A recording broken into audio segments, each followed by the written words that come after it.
This lecture will cover internally generated intangible assets, and here we're going to be talking about things such as research and development costs. So you might be a medical company developing a new drug, etc., or a technology company developing a new technology. So internally generated assets you will split up between the research phase and the development phase.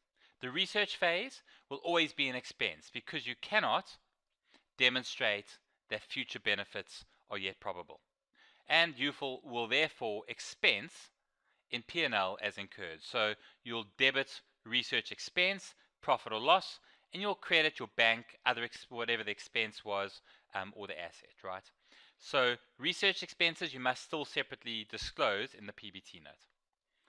Then in the development phase, they will either, your first kind of thought is to expense it unless you meet the paragraph 57 criteria. Okay, so you expense, like you did research expenses, unless it's capitalized in terms of paragraph 57, which we'll talk about in a second, or it's part of goodwill in a business combination. If it's part of goodwill in the business combination, you separate it out, right? So you debit development expense separately from research expense in P&L and credit bank. But if the paragraph 57 criteria were met, and those are: technical feasibility must be able to be shown. You must also be able to show the intention to complete the asset's development. You must show the ability to use or sell the asset. How do you get those future benefits? 4, you must show exactly how the future benefits will be generated, either as income or a reduction of expenses. You must also show the availability of resources to complete the development. And that's not just money, but you must show if it needs large amounts of very rare materials, and do you have the skill set, etc. Then you must also be able to measure the development cost reliably, what you have done and how much is still left to spend in order to finish development. If that's the case, you will then debit this internally generated intangible asset in the statement of financial position, and you will credit your bank. You will also maybe credit your expenses that were previously debited during that period, such as you went debit salaries, credit bank. Your payroll clerk did that. Then when you capitalize for that period, you will then credit the salary expense, debit the internally generated asset.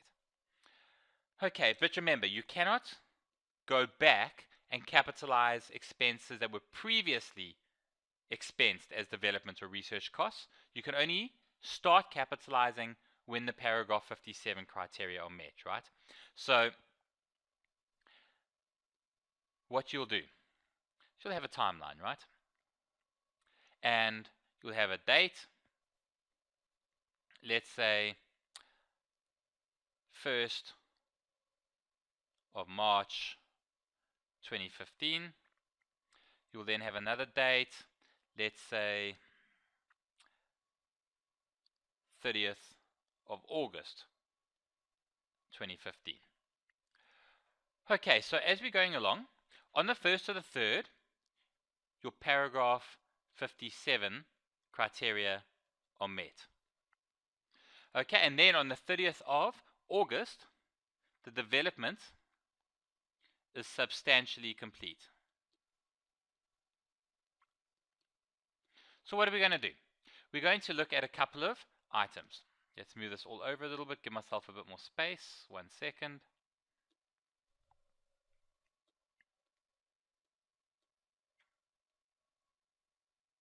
Just want to quickly do a bit of a layout for you.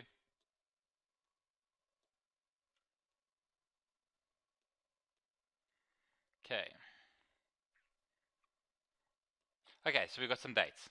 Let's say now we start incurring expenses. So let's say we are developing a new bit of software, right? So we're going to have computer hardware depreciation. Okay, we're going to have 3 columns. Our beginning of the year, let's say is the 1st of January X15. So hardware depreciation, it might go up and down, but let's just use some simple figures, right? So up until the 1st or the 3rd, it's $200 currency units, pounds, whatever your local currency is. From the 1st of the 3rd to the 30th of the 8th, let's say it's 600. And then my reporting date is the 31st of December X15. So let's say now we have another 400 depreciation expense, okay, for those periods. Altogether, it is 1,200, right? So we've got a total of 1,200. Then let's say we had our scientists, our computer scientists' salary. Let's say that that was 2,000, then 5,000 for the next period, and we paid them little bonuses, etc., and 3,000 from the 30th of 8th to the end of the year. So in total, that is 8, 9, 10,000. Okay, and then there is training for our, for our scientists, etc.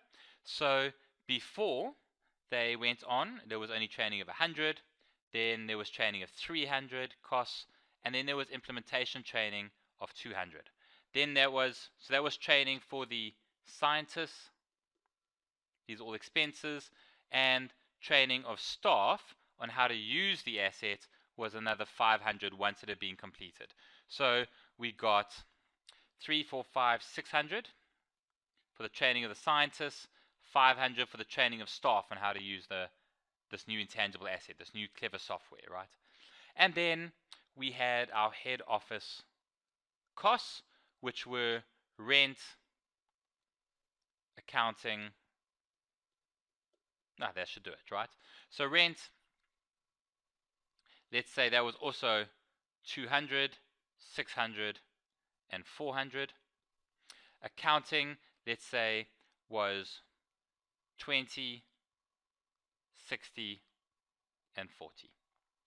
Right, so what costs should be allocated to the capitalized part of this intangible asset? How much do we capitalize? Let's take a second, push pause if you want, try work it out for yourselves. Right, let's go and add it all up. And if we look at this, the first thing I want you to note is that we only capitalize direct expenditure, right? So what is not going to be capitalized will be head office expense, rent, accounting. That definitely won't be expensed, okay? But then we also need to look at the period. What period? When do we get to capitalize? Well, we met the paragraph 57 criteria on the 1st of the 3rd, and it goes through till 30th of the 8th, where it is substantially completed. Okay, so now what else are we going to capitalize? So in terms of everything before the paragraph 57 criteria are met, you are going to expense, okay, as development expenditure. You are allowed to capitalize everything up until the 30th of the 8th. So hardware depreciation, will you capitalize that? Yes, you will. That will be capitalized. The scientist's salary, will you be able to capitalize that? Yes, I will. I'll add that to the additions, okay, the cost. The training for the scientists, definitely, and there's nothing for staff in that period, and you wouldn't have been able to anyway. So the total amount to capitalize, okay, you capitalize only the direct expenditure, not the indirect expenditure. So if I capitalize, it's the 600 plus the 5,000 plus the 300, which gives me 5,900. That will be capitalized, okay? And that will go to the statement of financial position. Now we ask ourselves, after the 30th of the 8th, well, the depreciation, the salary, that goes to P&L. The training for the scientists, definitely to P&L. This one's a little tricky. The staff, the training for staff, I don't care. It's still about teaching the people how to use the asset. Please, that will go to profit or loss because it's after the 30th of the 8th. the assets completed. And then obviously we know head office and accounting, not at all. So we only capitalize the 5,900. Sorry. Okay. Nice and easy. The rest would have been expensed. I hope that's very, very clear. Costs to be expensed. Costs that do not meet the recognition criteria are expensed, okay, including not meeting the definition of an intangible asset. So specifically, internally generated goodwill will go to never will those be recognized, right? We can't even allocate how much that cost is going to be. We can't put a reasonable estimate of a value on internally generated goodwill. Internally generated brands, mastheads, publishing titles, customer lists, and items that are similar in substance. If those are generated internally, you cannot capitalize them. Research, always expensed. Startup costs, okay, pre-opening and pre-operating expenses. Training, okay.